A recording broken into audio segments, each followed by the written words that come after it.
Business advisory committee की meeting हुई थी जिसमें पास हुआ है कि सबसे पहले गुरु गोविंद सिंह जी के 4 साहिबजादों को श्रद्धांजलि अर्पित की जाएगी।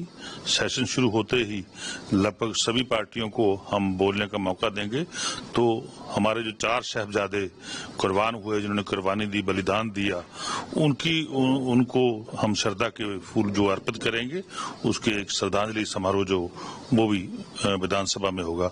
और उसके बाद जो जीराम जी सेंटर सरकार लेके आया है स्कीम, जिससे मैं समझता हूं देश के लाखों बेरोजगार लोग जो हैं, लाखों लोग जो हैं, गरीब लोग जो हैं, दलित लोग जो हैं, पछड़े लोग जो हैं, उनको बेरोजगार करने का कानून जो भारतीय जनता पार्टी लाई है, उसके ऊपर हम चर्चा करेंगे। उसके ऊपर रेजोल्यूशन जो अडॉप्ट किया जाएगा, क्योंकि ये गरीब का गला घोटने की बात भारतीय जनता पार्टी कर रही है।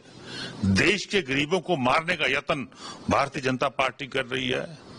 देश का दलित, पंजाब का दलित, उसको मारने का यत्न केंद्र सरकार कर रही है। हम लगातार गरीब लोगों के साथ खड़े हैं।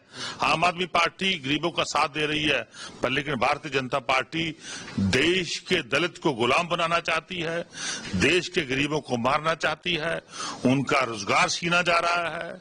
जो गारंटी, एक लीगल गारंटी थी मनरेगा में, उस लीगल गारंटी को खत्म किया गया है।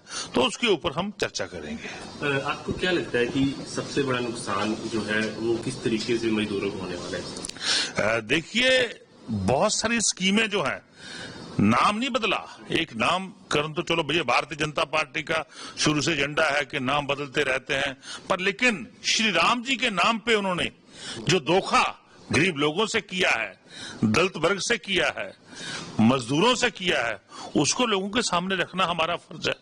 हम इस स्कीम का बिल्कुल विरोध करते हैं। ये गरीब को मारेगी, गरीब का रोजगार छीनेगी, उसको बेरोजगार बनाएगी, उसके बच्चे को पढ़ने से हटाएगी, क्योंकि जब उसके पास पैसा नहीं होगा तो वो अपने बच्चे को कैसे पढ़ाएगा।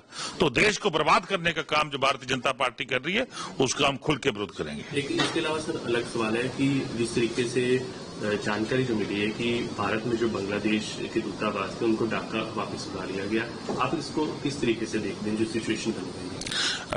देखिए, बांग्लादेश में जो लगातार पॉलिटिकल उलटफेर हो रहा है कंटिन्यूसली पिछले लगभग 6-7 महीनों से, वहां कभी कोई एजिटेशन हो रही है, तो उसका बिल्कुल भारत के भी ऊपर बड़ा असर जो पड़ रहा है।